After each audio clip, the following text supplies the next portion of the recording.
नमो भगवते वासुदेवाय नमः।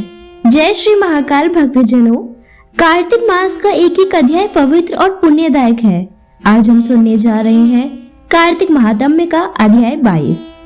कार्तिक मास को सभी व्रतों, दानों और कथा श्रवण का राजा कहा गया है। जो भक्त श्रद्धा से इस कथा को सुनता है उसके जीवन से पाप दूर होते हैं और भगवान विष्णु की कृपा सदा बनी रहती है। तो चलिए भक्ति और श्रद्धा के साथ आज का अध्याय शुरू करते हैं। गोवर्धन पूजा का महत्व बतलाने के बाद नारद जी कहने लगे, हे राजा पृथु, कार्तिक सुदी दूज को यम द्वितीया कहते हैं। इस दिन यमुना स्नान करके यमराज का पूजन किया जाता है। दीपावली के बाद की इस द्वितीया को भैया दूज भी कहते हैं। इस दिन भाई अपने घर भोजन ना करे।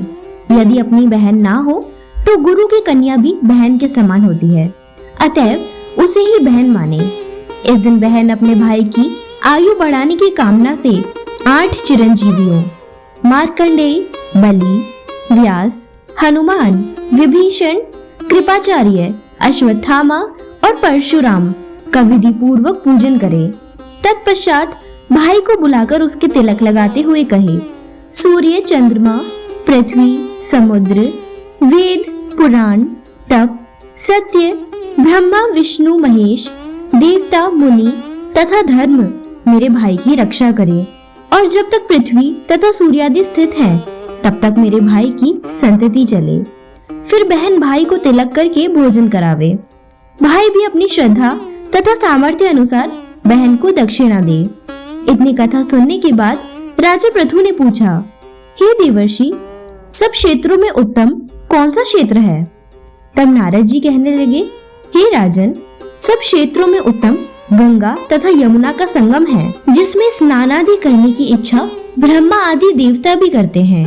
गंगा के स्मरण मात्र से अनेक पाप नष्ट हो जाते हैं। जो कोई गंगा में स्नान करता है उसके समस्त पाप क्षय हो जाते हैं और उसकी कई पीढ़ियों को परम पद की प्राप्ति होती है। गंगा में स्नान की अभिलाषा करने मात्र से मनुष्य अनेक जन्मों के पापों से मुक्त हो जाता है। गोदावरी, कृष्णा, रेवा, अमरावती, तुंगभद्रा, कावेरी, यमुना, वाहुदा, चैत्रवती, ताम्रपर्णी तथा सरयू आदि नदियां तथा सभी तीर्थ गंगा में स्थित है। काशी क्षेत्र सब क्षेत्रों में उत्तम है। जो काशी में वास करते हैं वे जीवन मुक्त हो जाते हैं। जो व्यक्ति काशी क्षेत्र का स्मरण करते हुए शरीर त्यागता है वह भी मोक्ष प्राप्त करता है। इति 22वां अध्याय समाप्तम। इस प्रकार समाप्त होता है कार्तिक महात्म्य का अध्याय 22। आप सभी भक्त कार्तिक मास में भगवान विष्णु का स्मरण करते रहे और उनकी कृपा आपके जीवन को सुख, शांति और समृद्धि से भर दे। अगर आपको ये पवित्र कथा पसंद आई हो तो महाकाल कन्या चैनल को सब्सक्राइब करना ना भूलें, ताकि आप तक ऐसे ही पवित्र पौराणिक अध्याय और दिव्य कथाएं रोज पहुंचती रहे। जय श्री विष्णु, जय श्री महाकाल।